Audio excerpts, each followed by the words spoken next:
Hello guys, මේ තියෙනවට අලුතෙන් හම්බෙච්ච MoYu RS2M Evolution Cube එක magnetic කියලාත් ගහලා තියෙනවා. ඉතින් මේක ලංකාවේ ගන්න තියෙන්නේ කොහෙද කියලා ප්‍රශ්නයක් ආවොත් මේක අතරම අරන් තියෙන්නේ Prime Cube LK කියන වෙබ්සයිට් එකෙන්. එතකොට මේක මම හිතන්නේ ජායලා තියෙන කම්පැනි එකක්. එතකොට යාලා cubes ගෙනලා ලංකාවට සොල්ව් කරනවා. එතකොට කොළඹ වගේ ඉන්නවා නම් ඩිලිවරි ෆීස් වලින් තොරව ලොකු ගාණක් ඒවා ගන්නවා නම් ගන්න පුළුවන්. අනික් පැති වලටත් මම හිතන්නේ යාලා ඩිලිවරි කරනවා. මම ලින්ක් එක දාන්නම් ඩිස්ක්‍රිප්ෂන් එකේ ගිහිල්ලා බලන්න primecube.lk වෙබ්සයිට් එකෙන්. ඉතින් මේක රුපියල් 2650ක් විතර වෙන මැග්නටික් කියුබ් එකක්. එතකොට ඩොලර්ස් වලින් ඕනනම් ඔයාලට Google search කරලා බලන්න පුළුවන්. ඉතින් මේක රුපියල් 2650ක් විතර වෙන කියුබ් එකක්. අපි බලමු මේක ඇතුලේ මොනවද තියෙන්නේ කියලා. මෙතනින් ඉස්සරහට. හරි. ඉතින් මේ තමයි MoYu RS2M 2x2 cube එකේ පෙට්ටිය. මේකේ පිටපැත්ත මෙහෙමයි තියෙන්නේ. ඇතුලේ පොඩි හෙල්ලෙන සද්දයක්ත් ඇහෙනවා. එතකොට මේකේ මේ තිබ්බ අර පොලිතීන් කවර්ස් ටික මම අයින් කරලා තියෙන්නේ. ඒක හිතන්න එපා. පොලිතීන් කවර්ස් ටික මම අයින් කරා.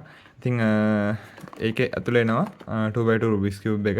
ඒ වගේම ඒකේ ස්ටෑන්ඩ් එක. එතකොට මේ තියෙන ස්ටෑන්ඩ් එක එන්නේ මෙන්න මේ විදිහට. මේ අයිනට දාලා එන්නේ. ඒක මේක ඇතුළට දාලා මේ ඔහොමයි එන්නේ. එතකොට එක මෙන්න මෙහෙම තියලා රුබික්ස් කියුබ් එක මෙන්න මේ විදිහට ලස්සනට තියන්න පුළුවන් ස්ටෑන්ඩ් එකක් විදිහට. ඉතින් ඒකට තමයි මේ ස්ටෑන්ඩ් එක එන්නේ. ඒක තියෙනවා. සහ 2x2 රුබික්ස් කියුබ් එක තියෙනවා. මේ ඉතින් මේක මැග්නටික් කියුබ් එකක්. මෙහෙම බැලුවට මැග්නට්ස් නෝ පේන්නේ නැහැ. හැබැයි මෙහෙම කරලා මෙහෙම කරද්දී අර ටස් ගාලා මේ ස්නැප් වෙන සිද්ධිය තියෙනවා. කියන්නේ මෙහෙම වෙලා ටස් ගාලා මෙතන ස්නැප් වෙනවා. සමහර විට මේ එළියට පේනවා ඇති මෙන්න මේ හරිය නිකන් අර කළු පාට ඩොට් එකක් වගේ තියෙනවා. අන්න ඒක තමයි මැග්නට් එක කියන්නේ. හරි. එතකොට මේක තමයි කියුබ් එක. ඊට පස්සේ තව මේක ඇතුළේ එනවා කියුබ් එකට ඉන්ස්ට්‍රක්ෂන් සෙට් එකක්. හැබැයි ඒක තියෙන්නේ ඔක්කොම හිතන්නේ චයිනීස් වලින්. ඇත්තට තේරෙන්නේ නැහැ. මේ බලමු. මේකේ තියෙන විදිහට බලාගෙන හදන්න අමාරු වෙයි. මොකද කියන කිසිම දෙයක් තේරෙන්නේ නැති නිසා. හරි. ඊට පස්සේ තව මේක ඇතුළේ එන දෙයක් තමයි සාමාන්‍ය රුබික්ස් කියුබ් වලට වඩා වෙනස්. මැග්නටික් සහ ඔය මේ හොඳ වර්ග වල රුබික්ස් කියුබ් වල අනිවාර්යෙන් පල්ලෙන් යනවා ටූල්ස් කිට් එකක්. මේ ටූල්ස් කිට් එක ඇතුලේ තියෙනවා කෑලි බෑලි ටිකක්. අපි අරලා බලමු මොනවද තියෙන්නේ කියලා. මේක තියෙනවා මේක මේ තමයි ස්ක්‍රූ ඩ්‍රයිවර් එක. ස්ක්‍රූ ඩ්‍රයිවර් කියන්නේ මෙතන මේ ඔයාලට පේනවා ඇති මෙතන තියෙනවා ඇණයක්. ඒ කියන්නේ ඇණයක්. ඒ ඇණෙන් තමයි මේක මේ හයි වෙලා තියෙන්නේ. සහ ඔයාලට පේනවා ඇති මේක තියෙනවා මේ ස්ප්‍රින්ග් ෆන්ක්ෂන් එක. ඒ කියන්නේ මෙහෙම ඇද්දොත් ආපහු වැදෙන ෆන්ක්ෂන් එකක්. ඒකට කියන්නේ ස්ප්‍රින්ග් ෆන්ක්ෂන් එක කියලා. ඉතින් අර ස්ප්‍රින් උත් තියෙනවා. මේ ඇනයකුත් තියෙනවා. ඒතර ස්ප්‍රින්ග් එකේ හයිය වෙනස් කරන්න මෙතන තියෙනවා ඇඩ්ජස්ට්මන්ට් ටූල් එකක්. මේකෙන් තමයි මේක ඇතුළට මෙහෙම දාලා මෙන්න මේක ඇතුළට දාගත්තට පස්සේ අපිට බලන්න මේක මේ ඔන්න සද්ද හේද බලන්න. ඔය ටික් අන්න ඒ විදිහට මේ ඇඩ්ජස්ට් කරන්න පුළුවන් ස්ප්‍රින්ග් එකේ හයිය. එතකොට මේක ඇඩ්ජස්ට් කරද්දී ස්ප්‍රින්ග් එකේ හයිය වෙනස් වෙනවා. දැන් මේක මම දාලා තියෙන සෙටින් 1 එකට. සෙටින් 1 එක නිකන් මේ වගේ ෆීලිං එකක් දෙන්නේ මම. තමිලි පාට පැත්තක විතරයි කියන්නේ. හරිද? එතකොට මම මේක තව ටිකක් සෙටින් එකක් දැම්මොත් තව සෙටින්ග්ස් දෙකක් විතර දැම්මොත් මොකද වෙන්නේ කියලා බලමු. තද වුණාද බුරුල් වුණාද කියලා මට එකපාරට අඳුර ගන්න අමාරුයි. බලමු. තව එකක් දාලා. මම හිතන්නේ පොඩ්ඩක් තද වෙනවා වගේ එකක් මට දැනෙනවා.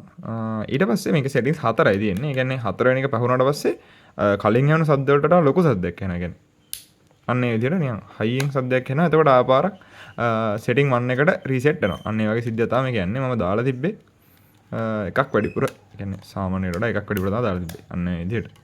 හරි. එතකොට මේක තමයි ඇඩ්ජස්ට්මන්ට් ටූල් එක.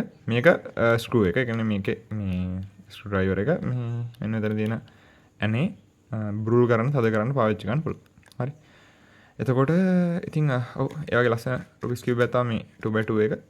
සහ මේ කියුබ් එකේ තියෙන තව ෆීචර් එකක් තමයි මේ කෝණ කටින් කියන්නේ. ඒ කියන්නේ මේ අපි කියුබ් එක භාගයට කරකවලා වැරදිලා නැවතුවත් මේ මෙන්න මේ මැද තියෙන මේ හැඩය නිසා අපිට පුළුවන් මේ කියුබ් එක ආපහු ඒ කියන්නේ මේම භාගෙට නවත්තලා දෙද්දී ආයෙ මේක මෙයා කරද්දි භාගෙට නවත්තලා මොකක් හරි තැනකින් භාගෙට නවත්තලා ආයෙ කරකවද්දී ඒක ආපහු හරි විදිහට හැදෙන්න මේ කරකවන්න. ඒ කියන්නේ භාගෙට හැම නැතුනොත් කොහොම හරි වෙලා හරියට හැදෙනවා.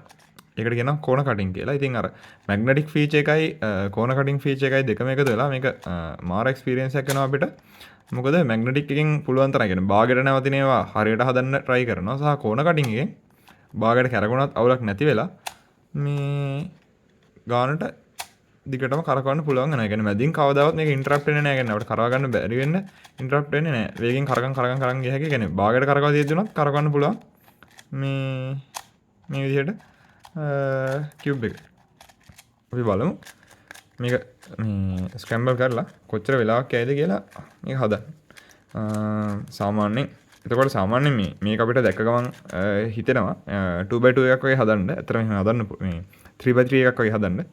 ඇත්තටම එහෙම හදන්න පුළුවන්. ඒ කියන්නේ මෙහෙම දැන් අපි හිතමුකෝ අපි හැමදාම වගේ සුදු පාටින් පටන් ගමුකෝ හදන්න. දැන් එතකොට මෙතන තියෙනවා තැඹිලි. හරි. එතකොට තැඹිලි එක මෙන්න මෙහෙම ගෙන්න ගත්තා නම් හරි. ඊට පස්සේ මෙතෙන්ට මේක ගෙන්නගෙන හරි. ඊට පස්සේ මේක මෙතෙන්ට දාලා ඔන්න යටලේ එක හදනවා. එතකොට මේකේ කවදාවත් edge pieces කියලා જાතියක් නැහැ නේ. කෝණ pieces විතරයි තියෙන්නේ. එතකොට ඔන්න සුදු පාට හදලා ඉවරයි. දැන් අපි බලනවා උඩ. එතකොට මේ තියෙන සිස්ටම් එක කියන්නේ මේ තියෙන මේ OLL කේස් එක අපිට අඳුර ගන්න පුළුවන් වෙන්න ඕනේ Rubik's Cube 3x3 එකේ. එතකොට මේක අපි මැද තියෙන cross එක හරියටම හැදිලා කියලා අපිට assume කරන්න පුළුවන්. එතකොට මේ තියෙන අර අපි කියන්නේ යුද්ධ ටැංකියක් කියලා. මම දන්නේ නැහැ ඔයාලා එහෙම කියනවද කියලා. අර යුද්ධ ටැංකියක් වගේ තිබිලා මෙතන ඉස්සරහා මේ හෙඩ්ලයිට්ස් දෙකක් වගේ හිටින අවස්ථාව. අන්න ඒක තමයි මේ තියෙන්නේ. ඕක අපිට ඉතින් වෙනස් කරන්න පුළුවන් මොකක් හරි උඩ වෙනස් වෙන ඇල්ගොරිතම් එකක් කරලා.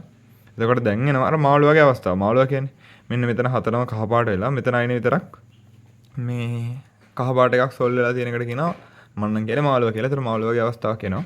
එතකොට ඒකට කරන ඇල්ගොරිතම් එක මේක.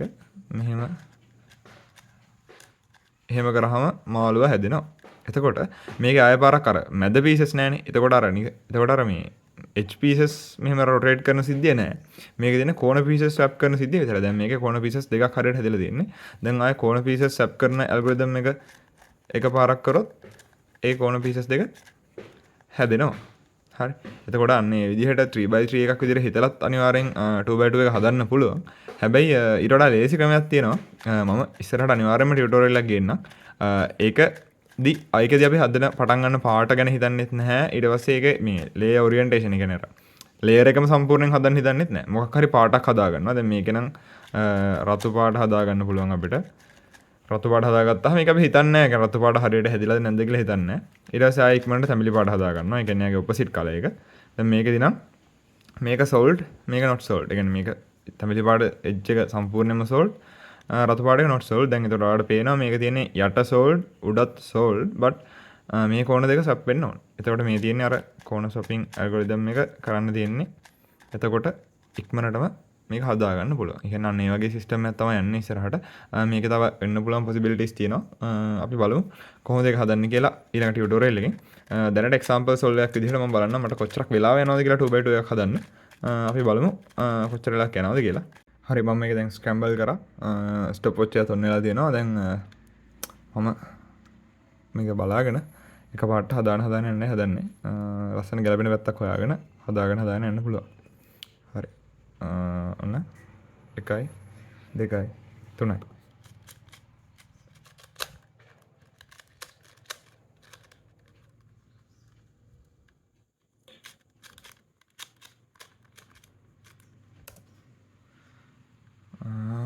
ඇත්තටම මේක අර 3x3 එකක් වගේ නැතුව 2x2 එකක් හදන ඇත්තම විදියෙන් හැදුවොත් ඇත්තටම තප්පර 14ක් 12ක් සහ 11ක් 10ට අඩුවෙන් වගේ අනිවාර්යෙන් හදා ගන්න පුළුවන් ඒ ක්‍රමෙන්. ඉතින් මම ඉස්සරහට ඒ ක්‍රමෙන් ටියුටෝරියල් එකක් ගේන්නම්. ඉතින් ඔයාලා හැමෝටම සුබ දවසක්. මගේ channel එක subscribe කරලා නැත්නම් subscribe කරන්න. අපි බලමු ඉස්සරහට 2x2 cube එක මොකක්ද අපිට කරන්න පුළුවන් වෙන්නේ කියලා. එහෙනම් ගිහලා එන්න. සුබ දවසක්.